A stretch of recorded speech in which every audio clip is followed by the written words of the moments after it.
Hey guys, Legion here and welcome to a new episode of Jurassic World Evolution 2. In today's speed build, I will be building a big mixed tropical aviary for the quetzalcoatlus and some other flying species. And it will also have a indoor exhibit section for the Whuerosaurus. And what I basically mean by that is that in this episode I will build the indoor habitat for the Whuerosaurus, and I built a truck tour gate on the aviary next to the Whuerosaurus exhibit on the inside. And my idea basically is that in the next episode I will build an outdoor section, also having Whuerosaurus inside of it, and it will look like they can walk through the gate, through the different sections, and they can sometimes be inside and sometimes be outside in their exhibit. But what you can see me doing right now is building a little path art design.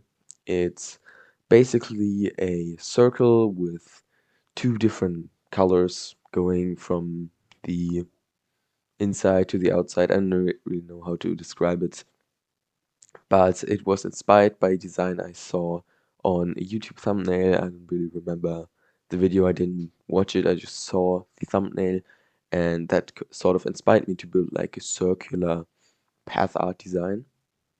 Another thing I did before the video was that I placed trees very close to some sides of the aviary, and in my opinion it looks really cool to sort of have this dense foliage around the aviary.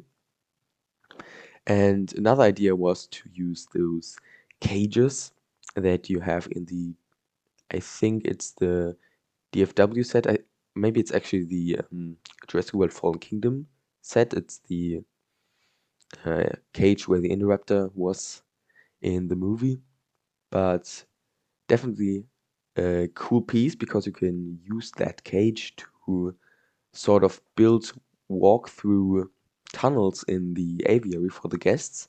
It looks like the tunnels in Jurassic Park 3 where the people, the characters were walking through, and you can basically sort of fake that attraction, and that's what I did in this exhibit. And I think it turned out quite nice. And then I put some of the perches for the actual flying reptiles in the aviary right in front of it, and it looks quite cool in my opinion. And also pretty much the main thing is that we have a tour going through the entire aviary, and it basically makes a loop around it.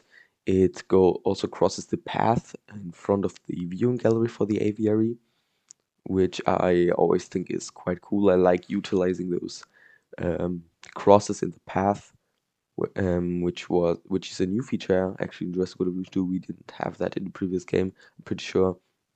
Where I can cross the tour with the actual path, and I just really like using it. I think it looks really cool, and always just gives your parks like a little special thing, and your tours as well. And yeah, it's actually quite a big aviary, and I try to build a very interesting shape, which is the same thing I previously did with the lagoon in this park. I just really like building more interesting shapes for the aviaries and lagoons, and I think it's a quite interesting shape. And the trick that I did was to have in the middle a missing aviary dome, and it really creates this roundabout in the middle of the aviary, and then I put more trees inside of there, and it really just looks like a bit of a column in the aviary where the pterosaurs can fly around, and it just really gives a lot more structure to the whole aviary, and it sort of divides the thing in multiple parts, which I also utilize because there's like a little waterfall sort of area. You can't really build waterfalls on this map. We can on the Alpine map and Tiger map because we have the snow brush, and you can make it look like a waterfall. But on this map, I just used one of the rocks with the flat side up. That's a little trick that I've seen other YouTubers do before. For example, JWE Plays and Builds. That's where I first saw that trick.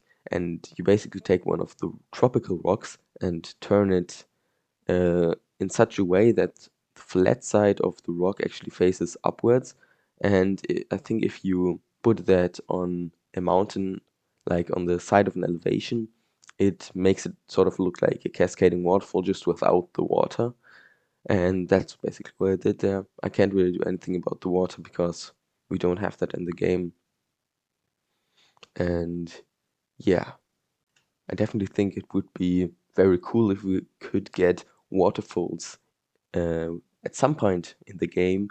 But I personally really like the system that is in Planet Zoo, a game that I also play from time to time. I'm definitely not as active as on Jurassic World Evolution 2 there, but I really like the waterfall system there. You can basically just place the water effects, and I know that really wouldn't work for Jurassic World Evolution 2, but I think they could definitely introduce waterfalls. But before that, there are plenty of features I would love to see. For example, just benches and bins, so you wouldn't also always have to place like these tables and chairs, which just doesn't really make sense. In most zoos or parks like that, you always have benches, bins, of course, where the people are supposed to put their trash. And another thing is that I really would love to see bridges. Basically, they would, in my opinion, work like the tour cross sections. Basically, when you drag your path along water, it would just automatically build like a bridge, and you could maybe even place bridges individually and then sort of place water under it and then actually put the path on there. And I just think that that would be a really cool feature and would allow us to build really cool things in our parks. Maybe even have the guests pass over an exhibit. The bridges could definitely have like certain lengths that they have to be. So I don't know, it's not really game breaking or anything. They don't even have to have visibility. It would just be really, really nice to have in our parks to utilize more elevation so the guests can sort of look down. It would be very cool. But that's just talking about the future of the game. And there are quite a few things missing. And in my opinion, the next update, which will probably be a very big update since the last one was kind of incomplete with not even all the marine animals getting social animations. Anyways, guys, I'm just gonna let you enjoy the rest of the speed build, and I'll see you guys later showing you what we built and showing you the finished part of the aviary, as well as the path art design.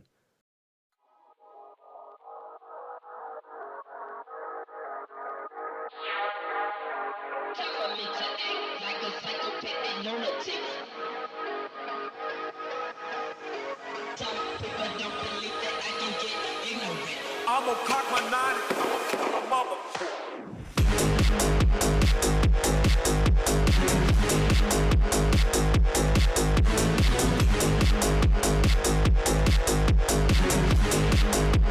I'm gonna cock my nine.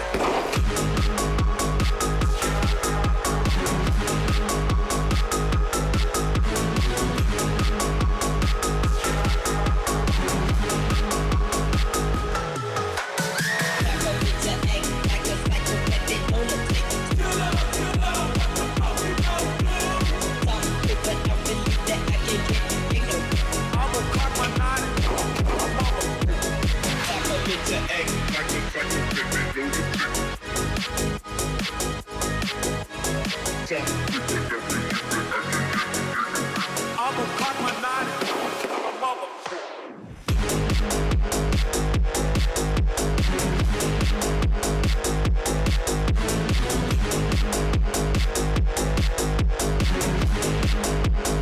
I'm gonna cock my nine. I'm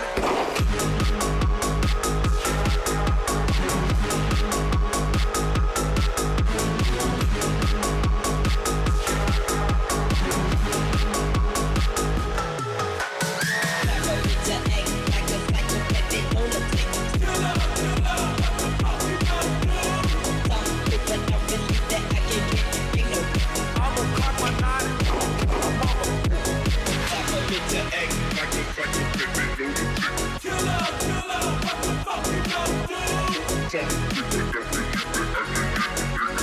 I'm gonna cock my nine, my mother.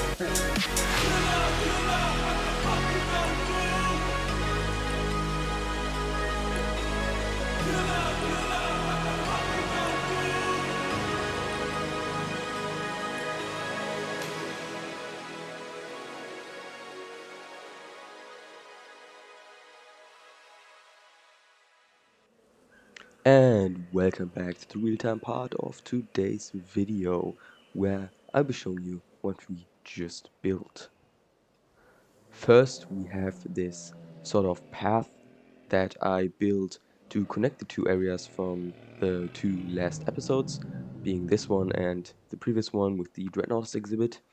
And it's sort of this snaking path from which you can actually look into the Dreadnoughts and Edmontosaurus exhibit. And I think it turned out quite cool. It's a nice way to bridge the gap between two sections of the park, and it also serves the purpose of elevating uh, basically the next section to another height, so the park has a lot more elevation, which I always think is really important for any good park. Then we have this plaza design where we have the skeletons in the middle as well as the Jurassic tour, which goes through the aviary. Over here, you also have this section where the tour crosses the path over to the viewing gallery for the aviary, from where you can see into the exhibit, and you can actually see the fish feeder for the flying reptiles, and you can see them feeding on there, and it's a nice view. And in the back there, you also have this fake waterfall with sort of the rocks being supposed to be like water cascading down. You know what I mean? But we don't have water effects in the game. In this side of the aviary, I decided to go for like an island look, sort of creating a coastline with the rocks. I think that's always a cool technique, just using the water and rock tool like that. I also put elevation as well as trees around the edges of the aviary to make it feel a lot more enclosed, and I always think it creates a nice feeling. I also put that in the middle right there of the aviary where we sort of have this missing dome. And over here we have this fake attraction. It sort of is supposed to be bird cages like in Jurassic Park 3, where the guests can walk in and look at the pterosaurs. Over here we also have the Whuerosaurus exhibit, which will be sort of the indoor exhibit, and the guests can actually see that part of the exhibit with the tour. And in the next video, I will be building the outdoor section for the Whuerosaurus as well. Well, that was it for today's episode. Guys, I hope you enjoyed, and leave a like, comment something, subscribe to the channel, of course only if you enjoyed the video, and I'll see you guys in the next episode. I hope you like the build. Bye.